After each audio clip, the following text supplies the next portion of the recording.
దెందులూరు కూటమి అభ్యర్థి చింతమనేని ప్రభాకర్ స్పీడ్ పెంచారు. దెందులూరు నియోజకవర్గంలో ఎన్నికల ప్రచారాన్ని ముమ్మరం చేశారు. నియోజకవర్గంలో టీడీపీ విజయడంకా మోగిస్తున్నట్టున్న చింతమనేని ప్రభాకర్తో మా correspondent Sivasagar face to face.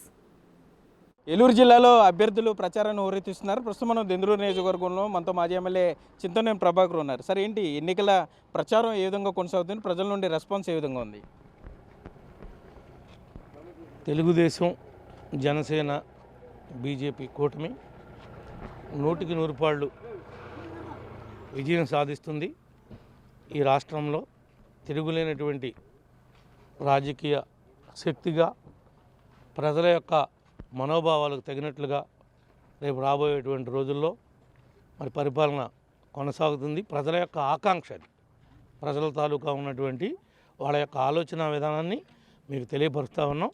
ఎట్టి పరిస్థితుల్లో ఈ జగన్మోహన్ రెడ్డిని రాజకీయంగా బంగాళాఖాతంలో కలపడం ఖాయం. ఏంటి జనసేన నుండి కానీ బీజేపీ నుండి కానీ సపోర్ట్ ఎలా ఉంది? పవన్ కళ్యాణ్ అభిమానులు మీతో ఇప్పటికే ఎన్నికల ప్రచారంలో పాల్గొంటున్నారు. వారి మద్దతు ఏ విధంగా ఉంది? ఏదైతే జన సైనికులు ఉన్నారో వాళ్ళు పూర్తిగా నా సీట్ అనౌన్స్ అవ్వకముందు నుంచి కూడా నాకు పూర్తిగా సపోర్ట్గా ఉన్నారు. రేపు ఎన్నికలు అయ్యేదాకే కాదు, మా పొత్తు కడవరకు ఎప్పటి వరకు ఉంటే అప్పటి వరకు కూడా అదేవిధంగా తెలుగుదేశం వేరు కాదు, జనసేన వేరు కాదు, రెండు ఒకటే. కాకపోతే ఒక బాడీలో రెండు కళ్ళు లాంటివి. ఓకే, ఈ ఎన్నికల ప్రచారంలో ముందుకు వెళ్ళబోతున్నారు. ప్రజలు, సామాన్య ప్రజలు ఏం చెప్తున్నారు? ఈ 5 ఏళ్ల పరిపాలన గురించి కానీ, వారు ఏదో సంక్షేమం చేసామంటున్నారు, అభివృద్ధి చేసామంటున్నారు అధికార పార్టీ. ప్రజలు అదే విధంగా ఉన్నారా, లేకపోతే ఏమన్నా మీరు వెళ్ళినప్పుడు, ప్రజల్లోకి వెళ్ళినప్పుడు వారి నుండి ఏ విధమైన సమస్యలు మీకు వస్తున్నాయి? సరైనటువంటి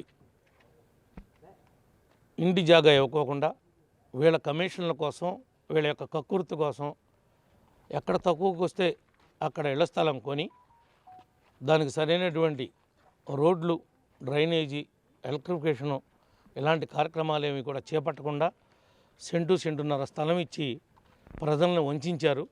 ఆనాడు ఎన్నికలకు ముందు 5 లక్షలు ఇంటికి ఇస్తానని చెప్పి జగన్మోహన్ రెడ్డి బూటకపు హామీని ఇచ్చి, ఆనాడు చంద్రబాబు గారు ఉన్నప్పుడు ఏదైతే 1,80,000 రూపాయలు ఉందో అదే 1,80,000 రూపాయలు తప్ప ఈరోజు కూడా యూనిట్ కాస్ట్ పెంచకుండా మమ్మల్ని అప్పుల పాలు చేశాడని చెప్పి వాళ్ళు ఆవేదన చెందుతూ ఉన్నారు.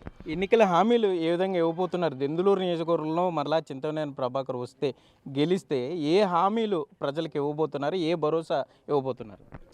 నేనంటూ ప్రత్యేకంగా హామీ ఇవ్వటానికి ఏమీ లేదు. మా యొక్క ఉమ్మడి ఎజెండానే నా హామీ. కాకపోతే నేను మాత్రం వాళ్ళకు ఒక భరోసా ఇవ్వగలను. నేను మీకున్నాను అండగా. మీకు ఏ ఇబ్బంది వచ్చినా, ఆరోగ్యపరంగా కానీ, ఇంకా వేరే పరంగా కానీ, ఇంకో రకంగా కానీ ఏ ఇబ్బంది వచ్చినా మిమ్మల్ని చూసుకుంటానని చెప్పినటువంటి ఒక భరోసాను మాత్రం తెలుగుదేశం పార్టీ తరఫున, నా తరఫున నేను ఇవ్వదలుచుకున్నాను. దెందులూరు నియోజకవర్గంలో టీడీపీలో వర్గాలు ఉన్నాయని ప్రచారం జరుగుతుంది. ఏంటి ఆ వర్గాల్ని, వ్యతిరేక వర్గాల్ని కలుపుకెళ్ళే ఆలోచనే ఉందా? ఏ విధంగా ముందుకు వెళ్దాం అనుకుంటున్నారు? వర్గమే లేని చోట మీరు వర్గం ఉందని చెప్తున్నారు. నాకైతే తెలిసి ఏ వర్గం లేదు, అంతా తెలుగుదేశం పార్టీ వర్గమే. వాళ్ళందరూ తెలుగుదేశం జెండా కింద తిరగాల్సిన వాళ్ళే తిరుగుతారని కూడా చెప్తా ఉన్నాం. ఓకే, మొత్తం మీద చూసుకుంటే దెందులూరు నియోజకవర్గంలో చింతమనేని అనేదే భరోసా అంటున్నారు. రాబోయే ఎన్నికల్లో తప్పనిసరిగా కూటమి అభ్యర్థిగా విజయం సాధించి దెందులూరు నియోజకవర్గాన్ని అభివృద్ధి బాటలో పయనించేలా చేస్తానని కూడా మాజీ ఎమ్మెల్యే చింతమనేని ప్రభాకర్ చెప్పే పరిస్థితులు అయితే ఇక్కడ ఉన్నాయి. కెమెరామ్యాన్ బాయిగ్రాజ్తో సాగర్, బిగ్ టీవీ, దెందులూరు నుండి.